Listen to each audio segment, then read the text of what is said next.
آخه چند درصد سود؟ این پولا رو کی میخوره؟ کمری ژاپنی 20-25.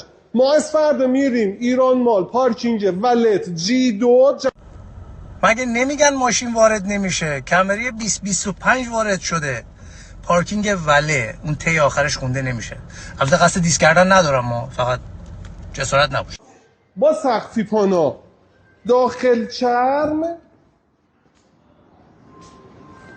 ارزان ترین در امروز. ارزون ترین کمری $28700 قیمتشه. پایین ترین کمری که به پول الان ایران فکر میکنم 2,300,000,000 قیمتش باشه. حالا ببینیم نرخ بازار ایران چقدره. 7,950. 8 میلیارد تومان، یعنی $100,000. اگر میکردینش $110,000 خب میشد 4 برابر، روندش میکردید. آخه چند درصد سود؟ این پولا رو کی میخوره؟